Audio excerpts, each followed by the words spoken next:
Yeah, what's good YouTube? I'm finally back with another video. I'm going to be walking you through this beat I made. It's kind of like, I don't even know what you would call this. It's like a boom bap slash trap slash lo-fi. I don't even know. But anyhow, I'm going to show you where I got the sample from and then show you everything I added to the sample.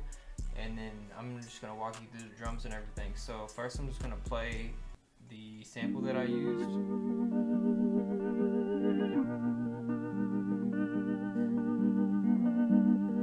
So that guitar part loops, and then over here you got like these vocal chops. Through the shroud, with no ears and open eyes. So it was a really cool sample, and so after I downloaded that, I pulled it in and I pitched it up 2 semitones. I made a couple cuts in the sample because there was this sound in the sample I really didn't like. It was this laser sound right here. So I didn't like that laser sound, so I cut it. And I added, first thing I added was a bass. So let me show you guys the bass I added.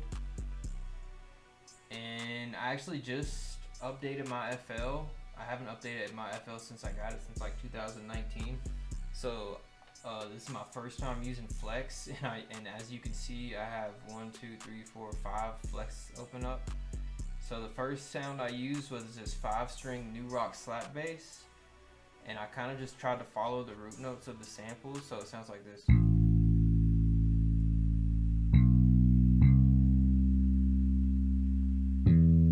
And that bass, that's the only bass throughout the whole track, and it pretty much just, yeah. So the intro with the sample and the bass sounds like this.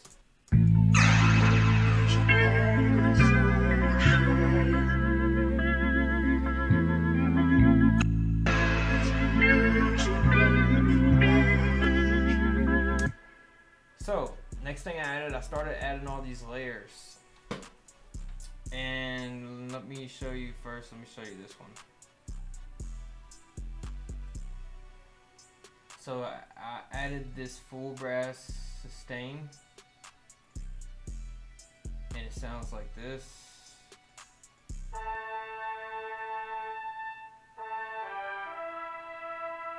As you can see, all I did here is I just brought this up. It's actually 2 octaves, just so it would be like a wide range and it would sound full.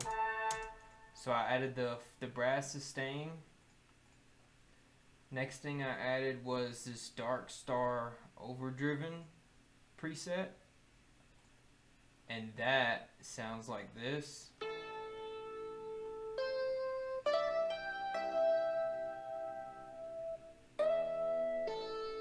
And it's cool because if you go with the velocity and put the velocity all the way up on this preset, it gives it like that little slide. So down here I just copied the root notes, and up here I just had that simple melody. And then I also added another layer. It's this Diddy Wah preset, and that sounds like this.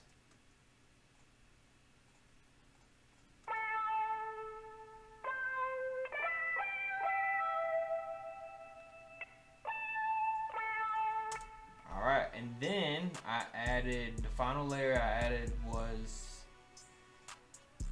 this Dark Star Overdriven. No, it's a metal feedback, my bad. So it's a Dark Star metal feedback, and it's like a really sick, like electric guitar, heavy distortion and stuff. And I just did, these are the only notes, I just copied them an octave again, and it sounds like this.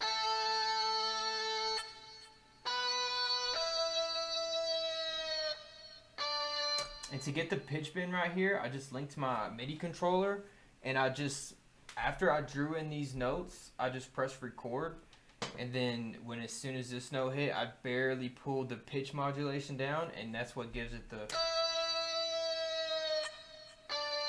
So when you add all that together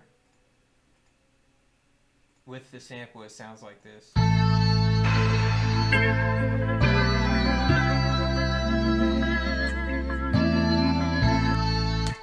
So we got that. That's like I used all these layers for the hook part, and then on the other parts of the sample, I would just maybe add a part here and there, add a layer here and there, and then towards the end it got kind of busy because I wanted it to be really full towards the end of the beat.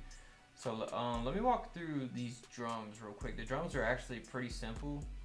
So the first thing I added was this perk loop, and the perk loop sounds like this.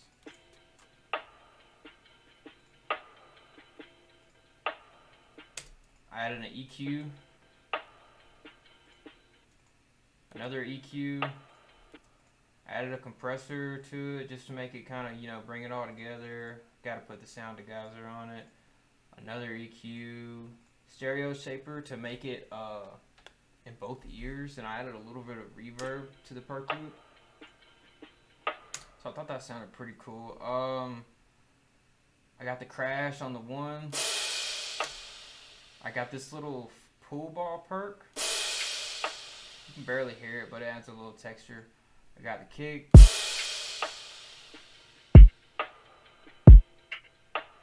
I got this open hat.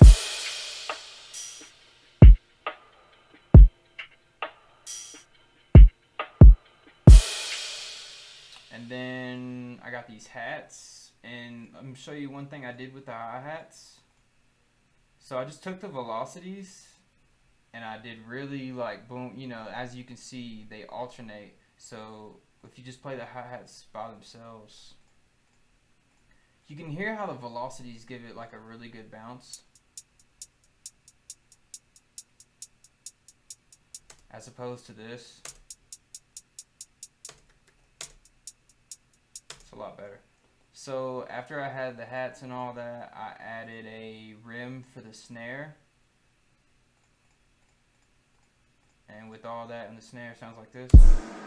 Whoops, sounds like this.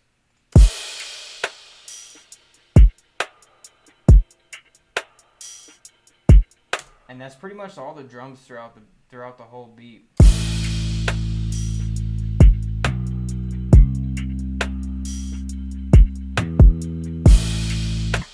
So with everything, it sounds like this.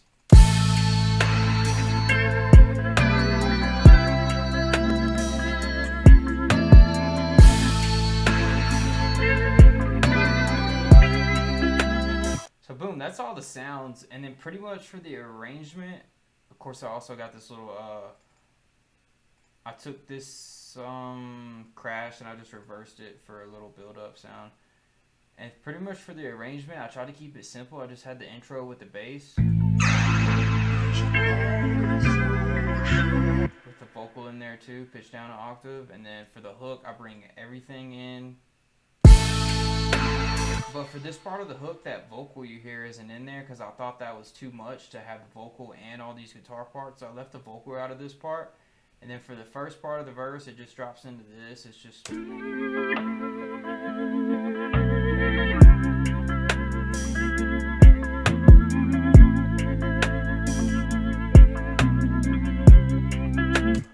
this next little part, I added the vocal back in and just a couple of the guitar parts sprinkled in there. I didn't want to add everything.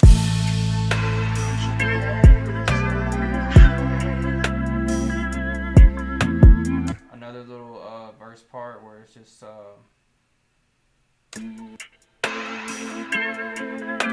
and it actually worked in my favor, like that laser sound that I was cutting out, this sound right here. It worked in my favor cutting that out because it gave it an extra little bounce with that pause in the sample, like, you know what I mean? And then it also worked in my favor because the tail end of that had this reverb, but it almost sounded like the reverb from the sample was coming from this rim shot, so it worked out.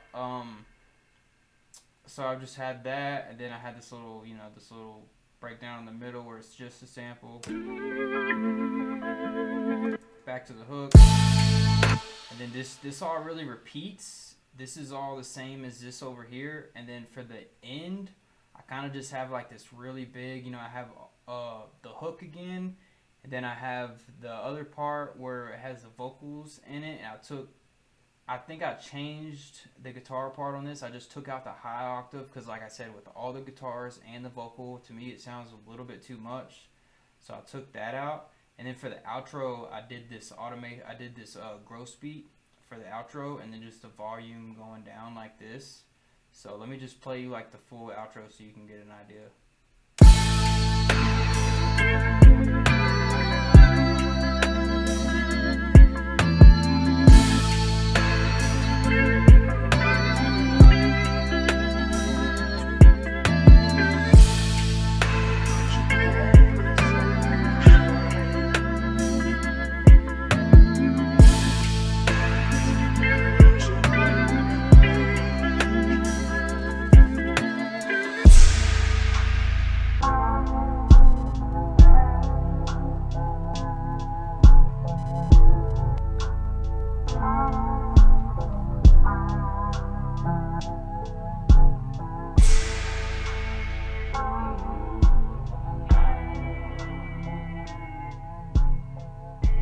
So yeah, I think it's cool how the beat ends on just this gross beat part that's fading out.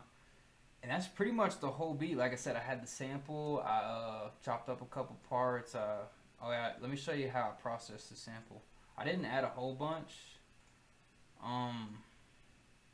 Let's see, why is that EQ off? Wait. It was at this moment that he knew. He fucked up.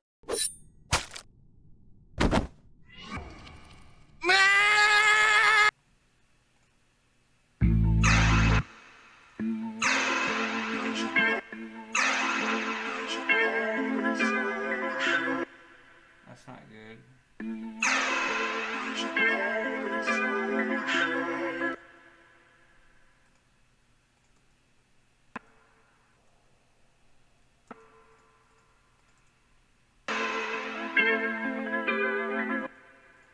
I think I exported this and saved this beat with the EQ off.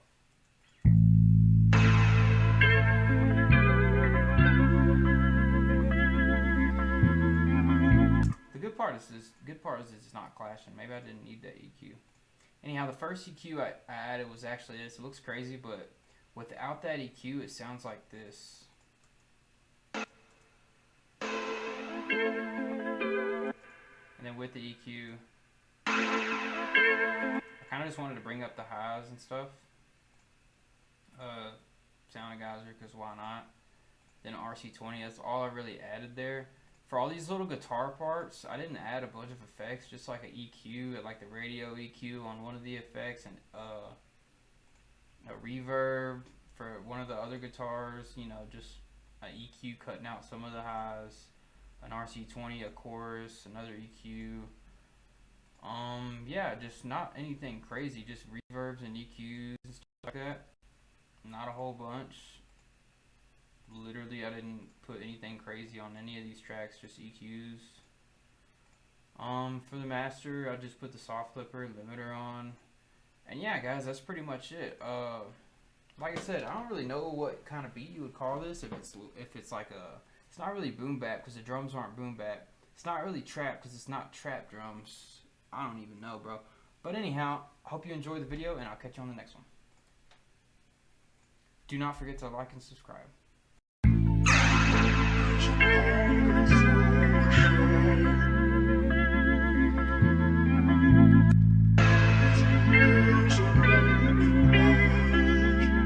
Turn it up, co-ho.